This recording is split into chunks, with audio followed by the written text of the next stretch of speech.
Hello and welcome back to the Crime Folio.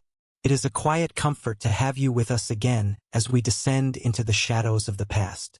Tonight, we explore the silent realm where history holds its breath and the dead are called upon to speak. We will unearth stories of buried evidence, where the act of exhumation disturbing a final rest becomes the only path to truth. These are the cases where the grave itself was not the final chapter, but a locked room holding the key. We begin with a president whose sudden death has been whispered about for over a century. Case 1.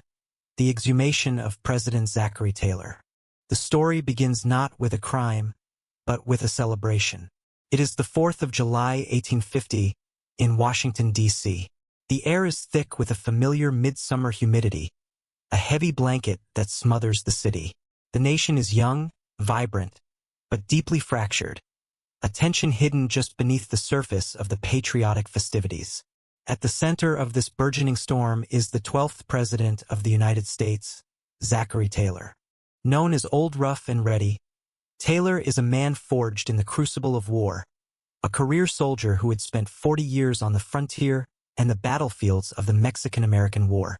He is not a polished politician but a pragmatist, a man of blunt action and unshakable principle.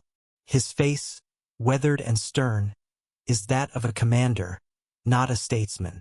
Yet, here he is, the leader of a divided country, attending the cornerstone-laying ceremony for the Washington Monument. The sun is relentless. For hours, the president stands under its oppressive glare, listening to speeches, a picture of stoic duty.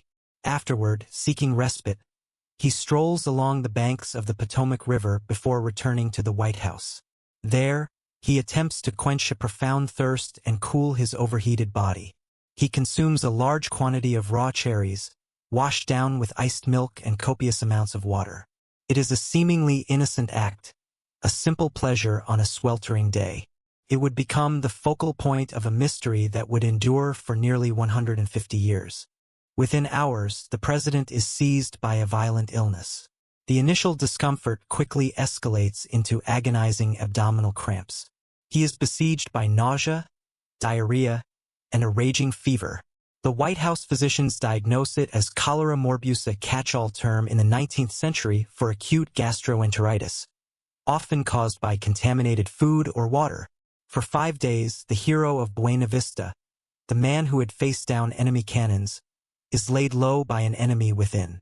His body, once a symbol of rugged strength, betrays him. On the evening of July 9, 1850, after just 16 months in office, President Zachary Taylor is dead. His last words, whispered to his wife, were, "I have always done my duty. I am ready to die. My only regret is for the friends I leave behind me." The nation mourns. Vice President Millard Fillmore is sworn in, and the political machinery of Washington moves on. The official narrative is set in stone. The president, a victim of the era's primitive sanitation and a scorchingly hot day, had succumbed to a common, albeit severe, stomach ailment. His body is placed in a Fisk metallic burial case, a state-of-the-art coffin for its time, designed to be airtight, and interred in the Taylor family cemetery in Louisville, Kentucky. There, under a grand marble mausoleum, he is left to his final, supposedly peaceful rest. But history is rarely so neat. Whispers are persistent things. They linger in the halls of power, are passed down through generations, and find new life in the pages of books. The story of Zachary Taylor's death refused to be buried with him. The seeds of doubt were planted in the very soil of the political climate in which he died. Taylor, a slave owner himself from Louisiana, was fiercely and unexpectedly nationalistic. He was a unionist to his core.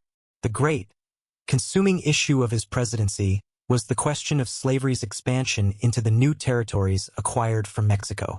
Southern leaders, many of whom had expected him to be their ally, were stunned when Taylor took a hardline stance against it.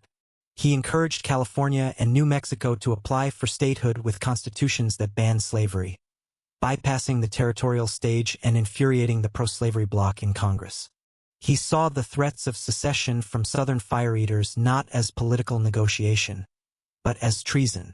In a heated meeting with Southern leaders, He reportedly told them that if they were taken in rebellion against the Union, he would hang them with less reluctance than he had hanged deserters and spies in Mexico. This was not the talk of a compromiser. This was the talk of old rough and ready. His unyielding position was the primary obstacle to the passage of what would become the Compromise of 1850, a package of legislation that would appease the South and, for a time, hold the fragile Union together. And then, at the very height of this crisis, he was suddenly, conveniently, gone. His successor, Millard Fillmore, was a far more pliable figure. Fillmore quickly signaled his support for the compromise, and it was passed into law just months after Taylor's death. The political crisis was averted, the path of history altered. For over a century, the idea of foul play remained in the realm of speculation, a footnote in history books. But in the late 1980s, one woman decided that speculation was not enough.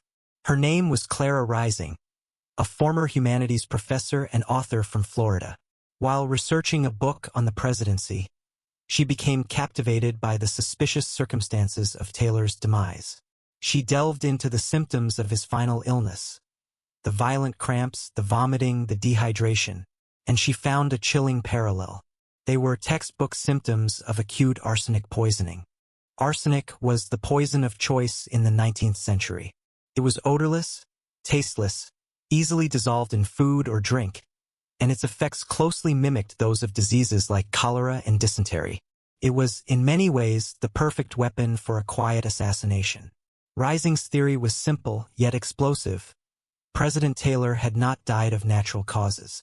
He had been murdered by his political enemies, most likely pro-slavery Southerners, to remove him from office and clear the way for the Compromise of 1850.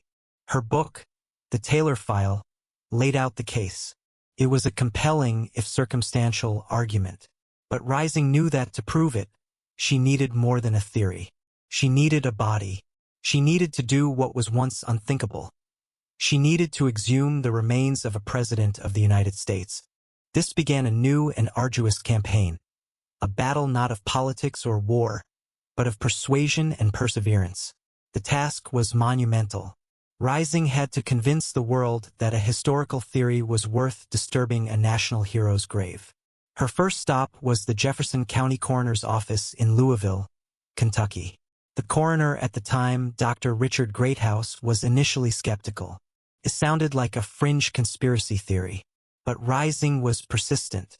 She presented her research, the historical context, the medical parallels. Slowly, Dr. Greathouse became convinced that there was enough merit to the question to warrant an official inquiry. With the coroner's support, she had a powerful ally. The next hurdle was the law. They needed a court order. The case went before the Jefferson County coroner, who now had the legal authority to order the exhumation if he believed there was a reasonable suspicion of foul play. But the most significant barrier was a moral and personal one: the family. The president's descendants had to be consulted. To them, Zachary Taylor was not just a historical figure. He was a great-great-great-grandfather. The idea of disturbing his tomb, of exposing his remains to the modern world, was deeply unsettling. Felt like a violation. Rising and Dr. Greathouse approached them with sensitivity and respect. They explained that their goal was not sensationalism, but the pursuit of historical truth. They argued that if the president had indeed been murdered for defending the Union, it was a story that deserved to be told. It was a matter of setting the historical record straight, of honoring his ultimate sacrifice. After much soul-searching, the descendants gave their consent. They, too, wanted to know the truth, whatever it might be. With the family's blessing, the final legal and logistical arrangements were made.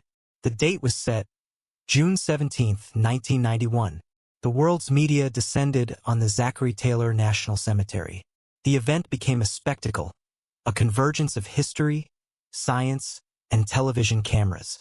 The day was overcast and humid, not unlike the day the president had fallen ill 141 years prior. A large crane was positioned over the imposing granite mausoleum. The heavy stone blocks covering the entrance to the crypt were carefully lifted away, revealing the darkness within. A sense of hushed anticipation fell over the crowd of reporters, historians, and onlookers. This was sacred ground, and what was happening felt both necessary and profane. Inside the crypt lay the president's casket. It was not a simple wooden box, but a marvel of 19th-century funerary technology. The Fisk metallic burial case, cast iron and shaped to the contours of the human body, resembled an Egyptian sarcophagus. It was sealed with lead, designed to protect its occupant from the elements and the ravages of time. The hope was that this seal had remained intact, preserving what was left inside. With immense care, the 700-pound casket was hoisted from the crypt and placed in a waiting hearse. It was driven under police escort to the Kentucky State Medical Examiner's office. There, in the sterile, controlled environment of an autopsy suite, the moment of truth arrived. A team of forensic specialists, led by Dr. George Nichols, the Kentucky Chief Medical Examiner, gathered to open the casket. The air was thick with the weight of history. The lead seal was broken. As the heavy lid was lifted, there was a collective intake of breath. The airtight seal had held. Inside, the president's skeleton was remarkably well preserved, lying on a bed of what was once satin lining. The team worked with methodical precision, their movements slow and deliberate. They were not just handling remains. They were handling a piece of American history. The primary goal was to collect samples that could be tested for arsenic. Arsenic, when ingested, deposits in keratin-rich tissues. It becomes a part of the hair and fingernails as they grow. After death, it leaches into the bones. The forensic team carefully collected small samples of hair, fingernail fragments from the detached finger bones, and shavings from the ribs and skull. Each sample was meticulously documented, sealed, and prepared for its journey. The destination was the Oak Ridge National Laboratory in Tennessee, a facility born from the Manhattan Project, now a world leader in nuclear and chemical analysis. There, the scientists would employ a technique of incredible sensitivity called neutron activation analysis. The process is elegant in its physics. The samples would be bombarded with neutrons inside a nuclear reactor. This makes the atoms within the sample radioactive. As each element decays, it emits a unique gamma-ray signature, like a fingerprint. By measuring these signatures, scientists can identify the elements present and, crucially, their exact quantities, even in parts per million or billion. The analysis would take several weeks. During that time, the world waited. The debate raged on television and in newspapers. Was Clara Rising a brilliant historical detective on the verge of rewriting a key chapter in American history? Or was this an expensive, macabre exercise in futility? The president's remains, having been disturbed from their long slumber, were respectfully returned to their iron casket and reinterred in the mausoleum. The stone was sealed once more. Now only science could provide the answer. Finally, the day of the verdict arrived. On July 26, 1991, Dr. George Nichols stood before a room packed with reporters to announce the findings. The atmosphere was electric. He spoke in the calm, measured tones of a scientist. He explained the process, the sensitivity of the tests. Then he delivered the conclusion. The tests had indeed found arsenic. The whispers in the room might have turned to gasps, but Dr. Nichols continued. The levels of arsenic detected were minuscule. The quantities found in the president's hair, nails, and bones were more than 100 times lower than the levels one would expect to see in a case of death by arsenic poisoning. They were, in fact, entirely consistent with the normal ambient levels of arsenic that a person in the 19th century would have been exposed to through medicines, food, and the environment. There was no evidence of foul play. The scientific conclusion was unequivocal. President Zachary Taylor had died of natural causes, most likely the acute gastroenteritis that his doctors had diagnosed in 1850. For some, the result was an anticlimax, a vindication for the skeptics. The grand conspiracy theory had dissolved under the cold, hard lens of science. But to view the exhumation as a failure is to miss its profound significance. The exhumation that was meant to prove a murder had instead cemented the truth. It did not change the cause of death, but it changed the nature of the conversation surrounding it. It replaced a century and a half of whispers, speculation, and conspiracy with a definitive scientific fact. Clara Rising, the woman who had championed the assassination theory, was not defeated. She accepted the findings with grace. Her quest had never been about being right. It had been about finding the truth. And in that, she had succeeded. The exhumation she fought for provided the final, missing piece of evidence in the case of President Taylor's death. The story of Zachary Taylor's brief, final illness is a reminder that sometimes history is exactly as it seems. Not every sudden death of a powerful figure is a conspiracy. Sometimes a man, even a president, can be felled by something as mundane as a microbe. The exhumation did not reveal a hidden crime, but it performed a different, perhaps more valuable service. It dispelled the shadows of doubt and allowed the president to be remembered not as a potential victim of a political plot, but as a leader who stood by his principles until his very last breath. His duty to the Union he so fiercely defended finally and truly done. His rest, now undisturbed by suspicion, could be absolute. Case 2. The Medgar Evers assassination case. From a death that science proved natural, we now turn to a death that was undeniably a murder, and a grave that was disturbed not to find a cause, but to reaffirm a truth that had been deliberately buried for 3 decades. Our story moves from the quiet halls of the White House in the 19th century to the blood-soaked soil of Mississippi in the crucible of the 1960s. This is the story of Medgar Evers, and the long, cold shadow of his assassination. To understand the crime, one must first understand the man and the world he inhabited. Jackson, Mississippi, in 1963, was the epicenter of resistance to the civil rights movement. It was a society held in the grip of rigid segregation, enforced not just by law, but by a pervasive culture of intimidation and violence. In this hostile territory, Medgar Wiley Evers was a figure of extraordinary courage and prominence. A decorated World War II veteran who had fought for his country in Normandy, he returned home to find he had to fight for his basic rights as a citizen. As the first field secretary for the National Association for the Advancement of Colored People, NAACP, in Mississippi, his job was a catalog of dangerous tasks: organizing voter registration drives, leading economic boycotts of white-owned businesses that refused to serve black patrons, and investigating acts of violence against black people, including the brutal 1955 murder of a young boy named Emmett Till. His work made him the most visible symbol of the movement in the state, and therefore the most hated by those who sought to maintain the status quo. Threats were a constant companion, a daily murmur beneath the surface of his life. His family, his wife, Merle, and their 3 young children, Daryl, Rena, and James, lived with the knowledge that their husband and father was a marked man. They practiced safety drills, teaching the children to drop to the floor at the sound of a car backfiring. The family home was a target. A firebomb had been thrown at it just weeks before the final, fatal attack. Medgar Evers knew the risks. He faced them with a quiet, resolute dignity. He had once said, "I'm looking to be shot any time I step out of my car. If I die, it will be in a good cause. I've been fighting for America just as much as the soldiers in Vietnam." The night of June 11, 1963, was heavy with significance. President John F. Kennedy had just delivered a landmark televised address to the nation, calling for federal civil rights legislation in the wake of the confrontation over the integration of the University of Alabama. For activists like Medgar Evers, it was a moment of profound, albeit cautious, hope. Felt like a turning point. After a long day of work, Evers drove home, his car filled with T-shirts that read, "Jim Crow must go." Just after midnight, on the morning of June 12th, he pulled into the driveway of his small home on Gwine Street. As he got out of his car, holding the T-shirts in his hand, the quiet of the suburban night was shattered by a single high-velocity crack.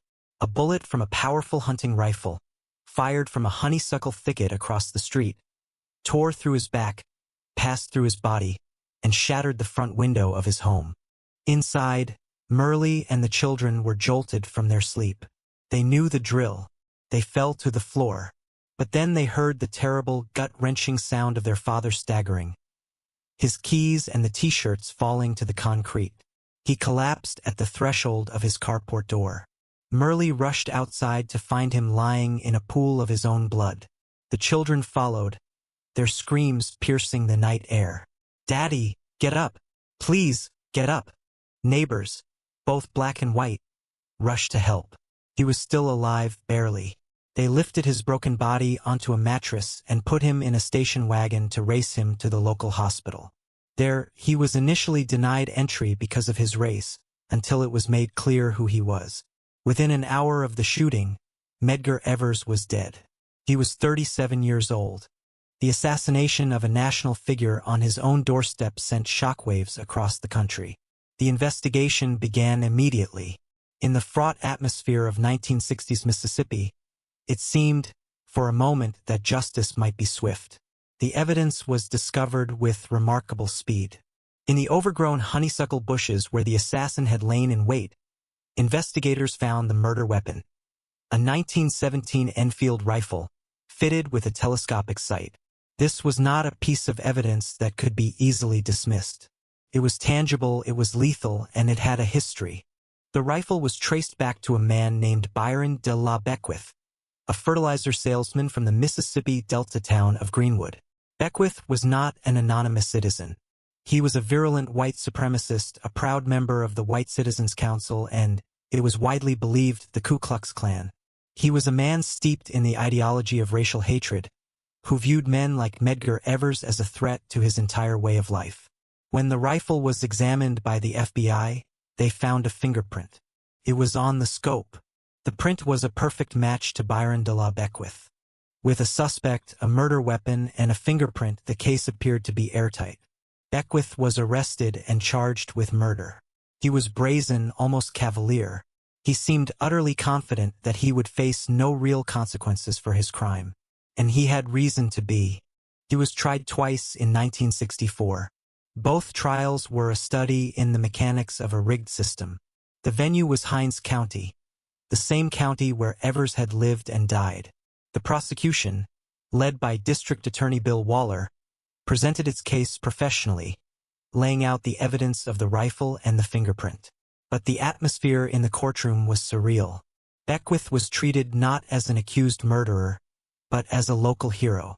He had a coterie of supporters who attended every day. During a recess in the first trial, the state's governor, Ross Barnett, a staunch segregationist, made a point of walking into the courtroom to shake Beckwith's hand in full view of the jury. The message was clear. The juries in both trials were composed entirely of white men. They were Beckwith's peers, not just in race and gender, but in social and political outlook. In both trials, the outcome was the same: a hung jury. A handful of jurors held out for conviction, but the majority refused to convict a white man for the murder of a black man, regardless of the evidence. After the second mistrial, Byron de la Beckwith walked out of the courthouse a free man. The charges were eventually dismissed by the state. For nearly 3 decades, justice for Medgar Evers was not just delayed. It was buried. Beckwith returned to his life, emboldened and unrepentant. He moved to Tennessee and even ran for lieutenant governor of Mississippi in 1967.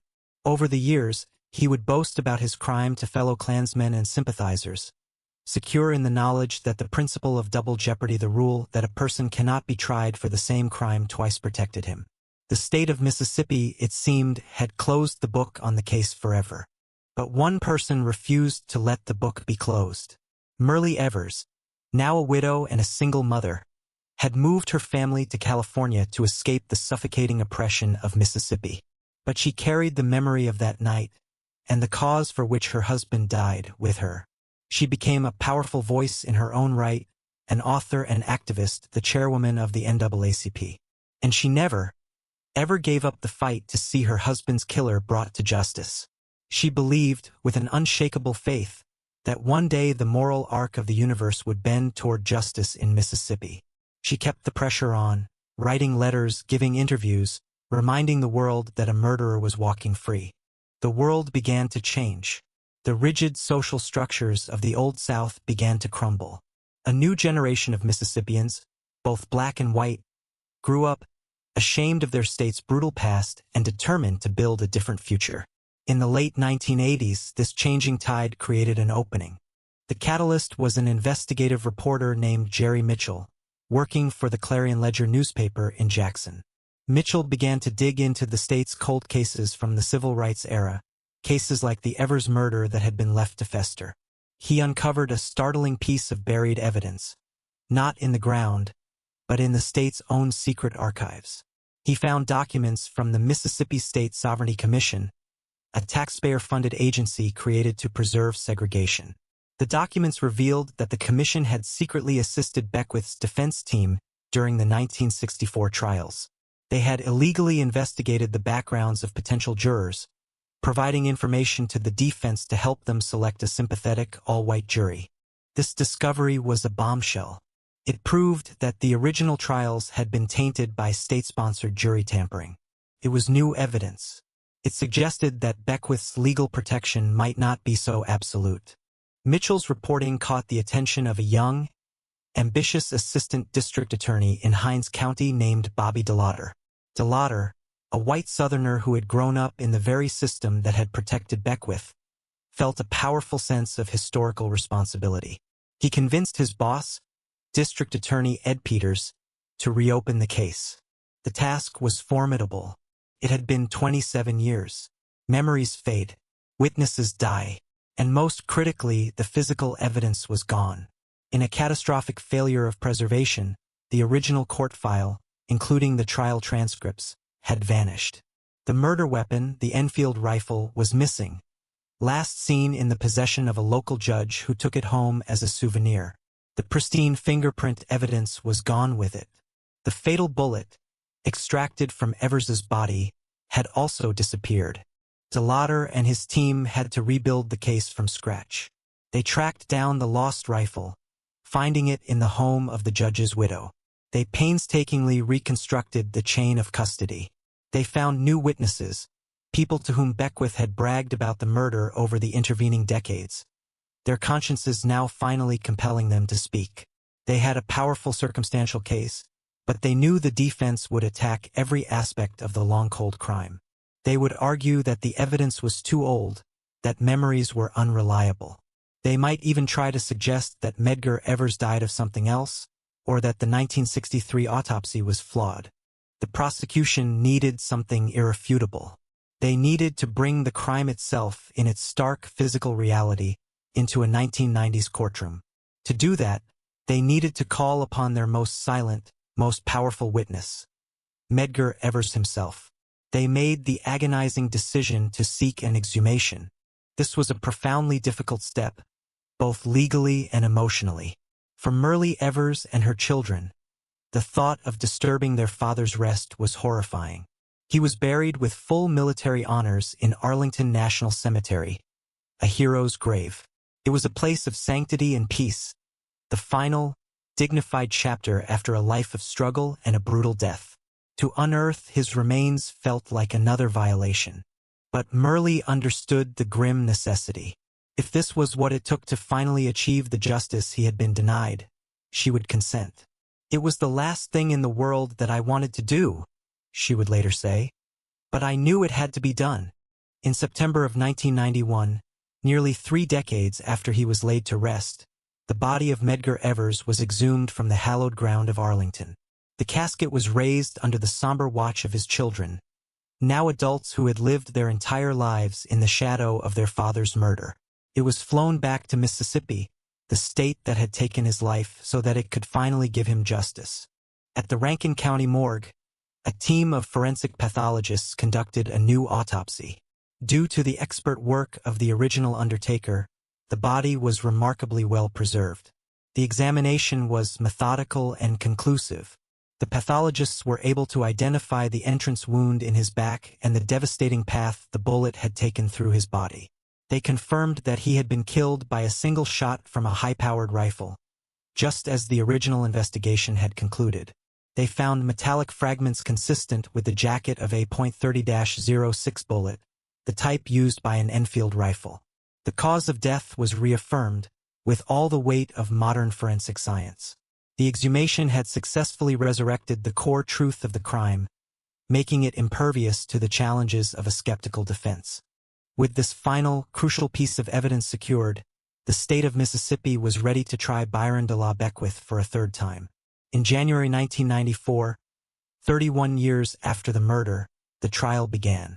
The world it took place in was almost unrecognizable from that of 1964. The prosecutor, Bobby DeLauder, was the son of the segregated South. The jury was composed of 8 black citizens and 4 white citizens. Merle Evers Williams, she had since remarried, took the stand. Her testimony a portrait of quiet strength and profound grief as she recounted the night of her husband's death. New witnesses described Beckwith's chilling, racist confessions. The rediscovered Sovereignty Commission files were presented, proving the corruption of the original trials. And the forensic pathologist testified to the results of the exhumation, presenting the jury with the cold, scientific fact of the murder. On February 5, 1994, the jury delivered its verdict: guilty. Byron de la Beckwith, now a stooped 73-year-old man, was finally convicted of the murder of Medgar Evers. He was sentenced to life in prison, where he would die in 2001.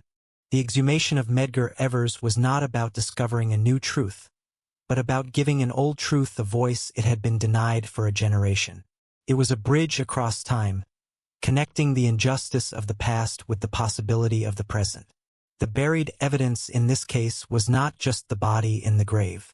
It was the buried files in a state archive, the buried memories of witnesses, and the buried hope for justice in the heart of a widow who refused to forget. By unearthing the body of a hero, the state of Mississippi finally unearthed its own conscience. Case 3, the Romanoff family's final resting place. From a grave that gave voice to a singular, buried justice, we journey eastward, into the heart of a fallen empire and a mystery that captivated the world for nearly a century. This is not the story of a single victim, but of a family whose violent end was meant to be erased from history itself. The evidence was not just buried, but burned, dissolved, and scattered, a deliberate act of annihilation designed to ensure the dead could never speak. But the earth keeps its secrets uneasily. This is the story of the Romanoffs and the forensic quest to reassemble a shattered dynasty from the dust. Our story begins in a place of gilded captivity. It is July 1918. The city of Ekaterinburg, nestled in the Ural Mountains, has become the final, grim station for the last imperial family of Russia. Confined to a merchant's requisitioned home, chillingly renamed the House of Special Purpose, are Tsar Nicholas II, his wife Tsarina Alexandra Fyodorovna, their 4 daughters Olga, Tatiana, Maria, and Anastasia, and their gravely ill son, the Tsarevich Alexei. With them are their few remaining loyal attendants: the court physician Eugene Botkin, the chambermaid Anna Demidova, the footman Alexei Trupp, and the cook Ivan Karatanov. The revolution that had swept Nicholas from his throne a year earlier has now devolved into a brutal civil war.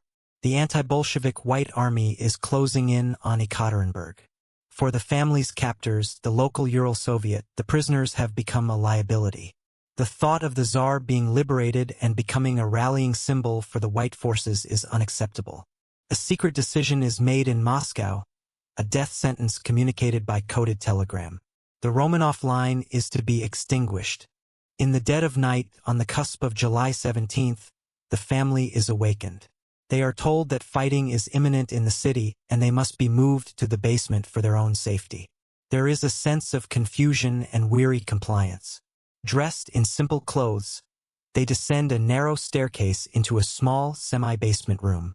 The space is barren, stripped of all furniture save for 3 chairs brought for the Tsarina, the frail Alexei whom Nicholas carries in his arms, and perhaps the Tsar himself. The others stand, waiting, crowded together against a plastered wall.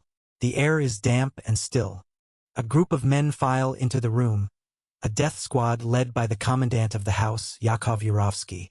He steps forward, clutching a piece of paper. He reads a terse, formal declaration. The Presidium of the Ural Soviet, in light of the counter-revolutionary threat, has sentenced them all to death. Nicholas, stunned, turns to his family. He can only stammer, What? Before Yurovsky raises a pistol. That single action shatters the stillness. The room erupts into a cacophony of gunfire. The executioners, armed with a motley collection of handguns, open fire at close range. The scene is one of pure, unmitigated chaos. Nicholas and Alexander die almost instantly, but the killing is not clean. The small room fills with smoke and the screams of the wounded and dying. The bullets seem to bounce off the daughters' torsos, ricocheting around the room like deadly hornets. The terrified executioners, their vision obscured, continue to fire wildly. When the initial barrage subsides, the smoke clears to reveal a scene of unimaginable horror. Several of the victims are still alive. The Tsarevich Alexei, lying on the floor, is moaning. Yurovsky finishes him with 2 shots to the head. The daughters, protected by a macabre secret armor, jewels and diamonds sewn into the linings of their corsets for safekeeping, have survived the first volley. The executioners, their pistols now empty, resort to bayonets and rifle butts. It is a savage, intimate butchery. Anna Demidova, the maid, runs about the room, trying to fend off the blows with a pillow, until she too is cut down. In minutes, the room falls silent, its floor a slick of blood and gore. 11 people are dead. The Romanov dynasty, which had ruled Russia for 300 years, has been ended in a blood-soaked cellar. The true work of the killers, however, had only just begun. The goal was not just murder, but obliteration. The bodies had to vanish, leaving no trace, no relics for monarchists to worship, no proof for the outside world to find.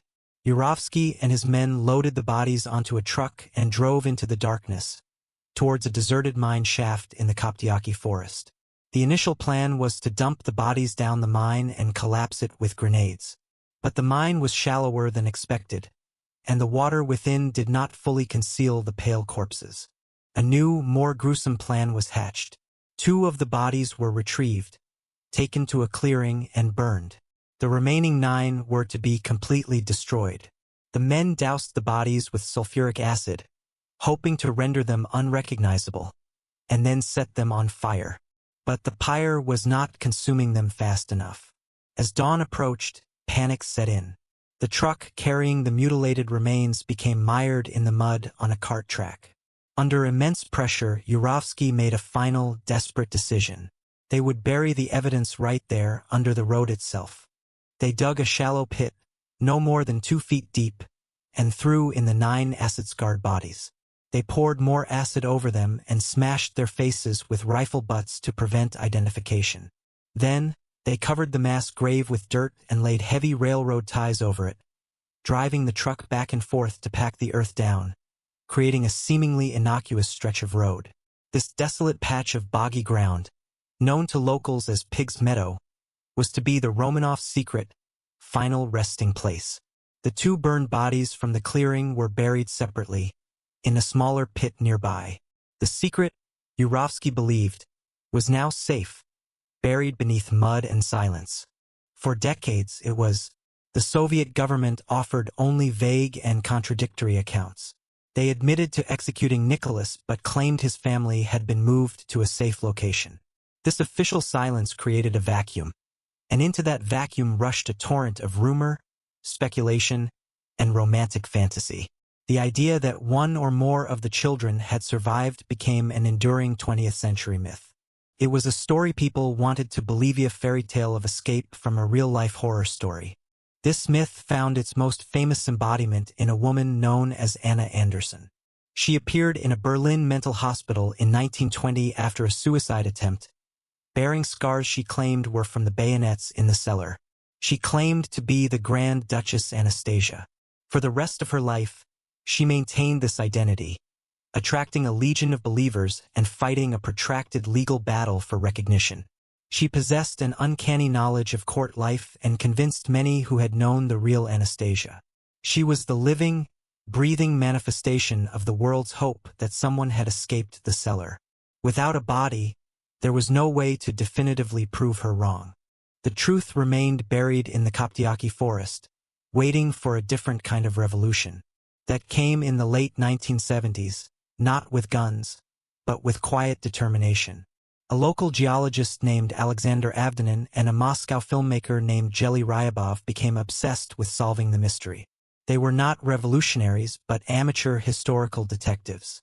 They managed to obtain a copy of Yurovsky's secret report, a detailed, step-by-step account of the execution and burial. Using his meticulous descriptions, the clearing, the abandoned mine, the bridge of logs, which they correctly interpreted as the railroad ties, they began a secret search. In the summer of 1979, they found it. Probing the ground beneath the old cart track, they uncovered the mass grave. They unearthed several skulls, greened by the acid and the soil.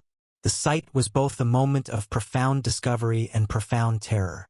This was the era of Brezhnev's Soviet Union. Discovering the victims of a foundational Bolshevik crime was a dangerous act.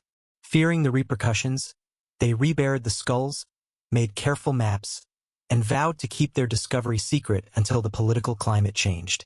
That change came with Glasnost and the fall of the Soviet Union. In 1991, with a new Russia beginning to grapple with its past, the grave was officially exhumed. The world watched as forensic scientists began the painstaking work of unearthing the skeletons from the shallow pit. They found the remains of 9 individuals, jumbled together in a tangle of bones. The skeletons showed signs of extreme violence: bullet holes, shattered bones, and the telltale green staining of acid. The forensic analysis was a masterclass in historical detection. Anthropologists determined the probable sex, age, and stature of each individual. They matched them against the known descriptions of the Romanov party: an adult male consistent with the Tsar, an adult female consistent with the Tsarina, 3 younger females, and 4 other adults consistent with their retinue. But there was a problem. There were only 9 bodies. The Tsarevich Alexei and one of the Grand Duchesses were missing. The discovery confirmed the massacre but simultaneously deepened the mystery. Which daughter was missing? Was it Maria? Or was it, as the legend had always whispered, Anastasia? The absence of 2 bodies breathed new life into the survival myths. This is where the story pivots from shovels to science, from the forest floor to the laboratory. An unprecedented international effort was launched, employing the revolutionary new tool of DNA analysis. Scientists needed a genetic baseline to compare the bones against. For the Tsarina and her children, they turned to the mitochondrial DNA, mtDNA, which is passed down virtually unchanged through the maternal line. Tsarina Alexandra's maternal grandmother was Queen Victoria. Her living relatives included Prince Philip, the Duke of Edinburgh. He provided a blood sample, and the mtDNA matched perfectly with the skeleton of the Tsarina and the 3 younger females found in the grave. For the Tsar, the challenge was greater. His direct maternal line was extinct. Scientists tracked down a distant maternal relative, but the results were ambiguous due to a rare genetic mutation in the Tsar's own mtDNA. To be certain, they needed a direct sample from the Tsar's lineage. The body of the Tsar's long-dead brother, Grand Duke George Alexandrovich, was exhumed from its tomb in St. Petersburg. His DNA provided the final, definitive match. The male skeleton in the Ekaterinburg grave was, beyond any doubt, Tsar Nicholas II. Science also delivered the final verdict on Anna Anderson. She had died in 1984, but a tissue sample had been preserved from a medical procedure. When her DNA was tested, it showed no relation whatsoever to the Romanovs or their royal relatives. It did, however, match that of a great-nephew of a missing Polish factory worker named Franziska Shanskowska. The Great Pretender was a fraud. The myth, sustained for over 60 years, was finally scientifically debunked. Yet the central question remained: where were Alexei and the missing daughter? For 16 more years, the story remained incomplete. The Russian Orthodox Church, citing the missing children, refused to fully recognize the authenticity of the remains. The final chapter of this long search was written not by high-level scientists, but once again by dedicated local enthusiasts, members of a group in Ekaterinburg who continued to scour the Koptyaki forest. They returned to Yurovsky's report, focusing on his mention of a separate bonfire. In the summer of 2007, just 70 meters from the main grave, their metal detectors pinged. They began to dig. What they found was not a neat grave of skeletons, but a small pit containing 44 shattered and burned bone fragments. They found nails from a wooden box, shards of a ceramic vessel that had contained the sulfuric acid, and bullets of various calibers. This was it. This was the site of the second, smaller funeral pyre. The fragments were rushed to genetic testing laboratories in Russia and the United States. The challenge was immense. The DNA was severely damaged by fire and acid. But using advanced techniques, scientists were able to extract viable DNA profiles. The results were the final, conclusive piece of the puzzle. Y-chromosomal DNA testing, which tracks the paternal line, proved that one set of remains belonged to a male who was the son of Tsar Nicholas II. It was Alexei. Mitochondrial DNA from the other fragments matched the Tsarina's profile, confirming they belonged to one of her daughters. By comparing the DNA to the 3 daughters in the main grave, and through anthropological analysis of the bone development, she was identified as Maria. The family was at last complete. The exhumations of 1991 and 2007, combined with the power of forensic science, had systematically dismantled a legend and replaced it with a terrible, documented truth. The evidence, so violently buried, had been called forth to speak. It told a story not of fairy tale survival, but of a chaotic, brutal murder and a desperate, failed cover-up. It changed everything by providing a definitive end, closing a chapter that had haunted Russia and the world for the better part of a century. The ghosts of the Ipatov house cellar had finally been laid to rest, not by myth or politics, but by the cold, irrefutable language of science. Case 4. The Emmett Till Murder Investigation. Our final story takes us back to the suffocating summer heat of the American South, to a crime so brutal it became a catalyst, an open wound on the conscience of a nation. This is a case where the buried evidence was not a clue to a hidden killer, but the body of the victim himself, a body that was meant to disappear forever in the dark waters of a river. Its recovery and subsequent exhumation, half a century later, were not about solving a mystery, but about confronting a truth so ugly that many had spent a lifetime trying to keep it buried. This is the story of Emmett Till. It begins in August of 1955. Emmett, a 14-year-old black boy from Chicago, is visiting relatives in the Mississippi Delta. He is a child of the North, confident, boisterous, known for his playful nature and a stutter he sometimes covered with a whistle. He is stepping out of his world, a world with its own challenges but with a degree of freedom, into a place governed by a suffocating blanket of racial codes, an unwritten law of deference and fear that was as absolute as it was deadly. His mother, Mamie Till, had given him a warning before he left. Be careful. The way they do things down there is not like the way we do things in Chicago. It was a warning Emmett, in his youthful innocence, could not fully comprehend. The fateful moment occurred on August 24th, at Bryant's Grocery and Meat Market in the tiny hamlet of Money, Mississippi. Emmett and his cousins went in to buy candy. Inside was Carolyn Bryant, the 21-year-old white woman who ran the store with her husband, Roy. What happened in those few moments has been the subject of debate and changing stories for decades. The accusation, the one that sealed Emmett's fate, was that he had made a wolf whistle at her. Counts differ. Some say he showed her a picture of a white girl in his wallet, bragging she was his girlfriend. Others say he said, "Bye, baby," as he left. Whatever the specific action, it was a catastrophic breach of the Delta's racial etiquette. Word of the incident spread like wildfire. 4 days later, in the pre-dawn darkness of August 28th, Roy Bryant and his half-brother J.W. Millam came for Emmett. They drove to the small, rural home of Moses Wright, Emmett's great-uncle, a 64-year-old sharecropper. They stormed into the house, armed and demanding the boy from Chicago. In a moment of terror and powerlessness that would haunt him for the rest of his life, Moses Wright could do nothing as they dragged his great-nephew from his bed and into the back of their truck. Emmett Till was never seen alive again. What happened next was an act of sadistic, prolonged torture. They drove him to a barn on Millam's property. They beat him mercilessly, pistol-whipping him, determined to teach him a lesson, to terrorize him into submission. But by all accounts, even in the face of this horrific violence, Emmett Till did not break. He did not beg. This defiance, this refusal to be subjugated, seemed only to enrage his captors further. From the barn, they drove him to the banks of the Tallahatchie River. There, in the remote darkness, they delivered the final brutal act. They shot him in the head. To ensure his body would never be found, they bound him with barbed wire to a heavy, 75-pound cotton gin fan, and threw his broken body into the river. For them, the matter was finished. A transgression had been punished. A body had been disposed of. The silence of the river was meant to be the end of the story. But the river did not keep its secret. 3 days later, a boy fishing in the Tallahatchie noticed 2 feet sticking out of the water. The authorities were called, and the body was pulled from the muddy depths.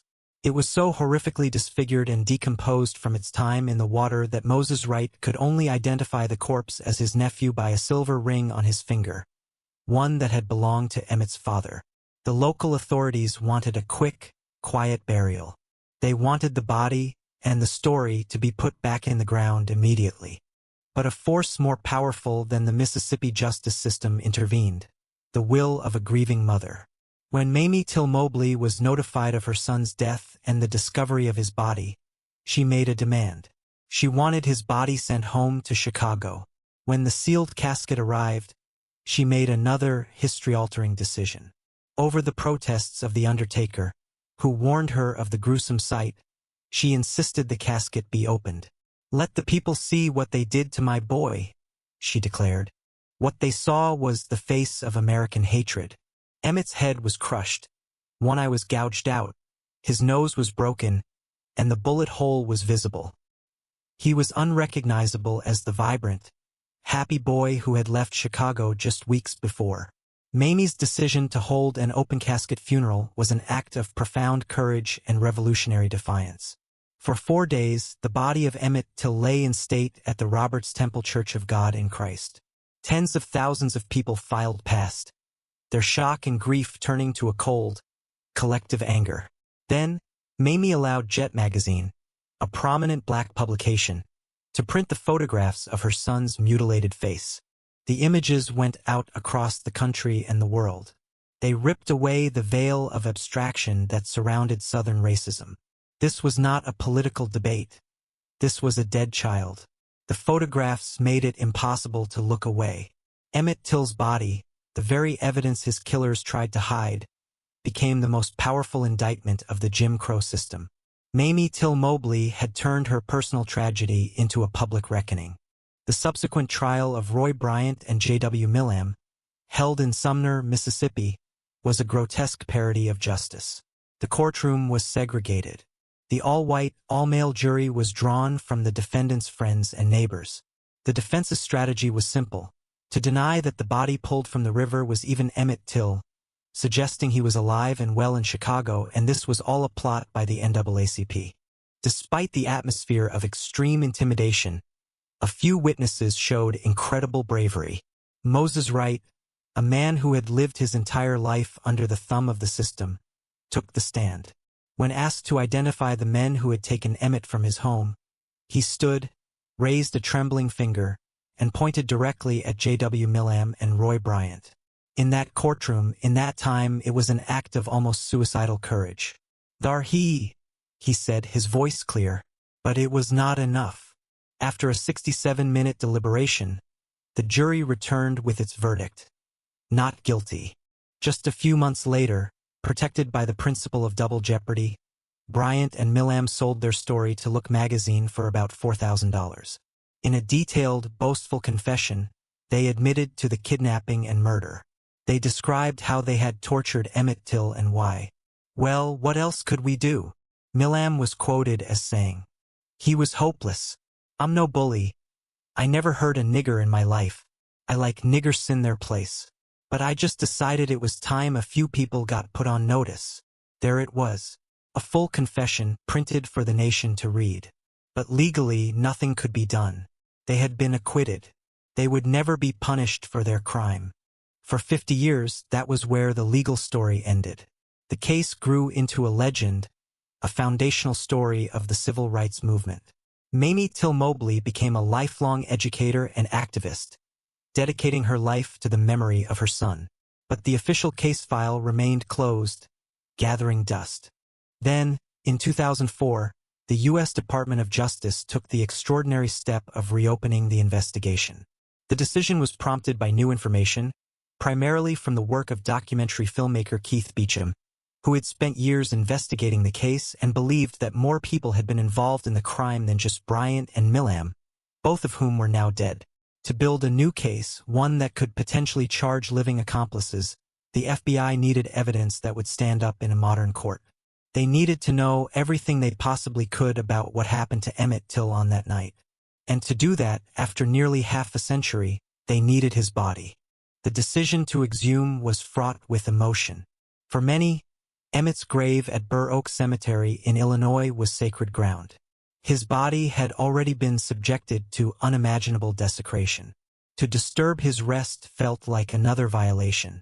But the goal was a higher form of justice: to create a definitive, scientific record of the crime, one that could not be challenged or denied. On May 31, 2005, the concrete vault containing Emmett Till's coffin was lifted from the earth. The exhumation was a somber, media-saturated event, a historical moment broadcast live. The casket was transported to the Cook County Medical Examiner's office. There, forensic anthropologist Michael Baden and a team of specialists undertook the task that had been so crudely and hastily done in Mississippi 50 years prior. They opened the casket. Inside, the remains were skeletonized but remarkably intact. The science that followed was meticulous and definitive. Dental records confirmed, beyond any doubt, that the remains were those of Emmett Till. The story the bones told was one of savage brutality. The skull had multiple, severe fractures, consistent with a furious beating from a heavy object. They identified the clear, circular defect of a gunshot wound to the right side of the head, confirming the cause of death. They found fractures in his wrist bones and leg bones. The forensic examination provided a cold, hard, scientific corroboration of the violence that had been described for decades. It replaced the hurried, compromised 1955 autopsy with an irrefutable forensic record. The evidence, buried for 50 years, had spoken again. The exhumation did not, in the end, lead to new indictments. A grand jury declined to bring charges against any other potential accomplices, including Carolyn Bryant Donham, citing the statute of limitations and insufficient evidence. Emmett's remains were reinterred in a new casket, his original, glass-topped one preserved for display in a museum, a continuing testament to his mother's brave decision. One might ask, then, what the exhumation changed. If no new killer was brought to justice, was it a failure? The answer is no. The exhumation of Emmett Till was not about finding a new truth, but about consecrating an old one in the unassailable language of science. It ensured that the historical record would be precise and permanent. It was a final act of respect for a boy who had been shown none in his final hours. Years later, in a 2017 book, historian Timothy Tyson revealed that Carolyn Bryant Donham had confessed to him that the most incendiary part of her 1955 testimony, that Emmett had grabbed her and made lewd remarks, was a lie. "That part's not true," she had said. Her lie, born of the racial fears of her time, had cost a child his life and ignited a firestorm. The buried evidence in the Emmett Till case was always more than just a body. It was the buried conscience of a community, the buried truth of a lie, and the buried injustice of a legal system that chose race over righteousness.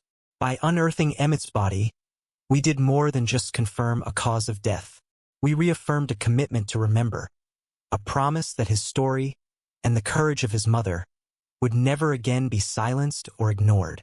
Tonight, we have journeyed into the past, disturbing the rest of the dead to uncover truths that were silenced by time, power, and violence. From a president's tomb to a shallow forest grave, we have seen how the earth itself can become the final witness. The act of exhumation is a profound statement that the truth is worth seeking, no matter how long it has been buried, and that justice, even when delayed for generations, has a voice that demands to be heard. Thank you for joining us in the shadows here at the Crime Folio. May your night be peaceful, and your dreams untroubled. Good night.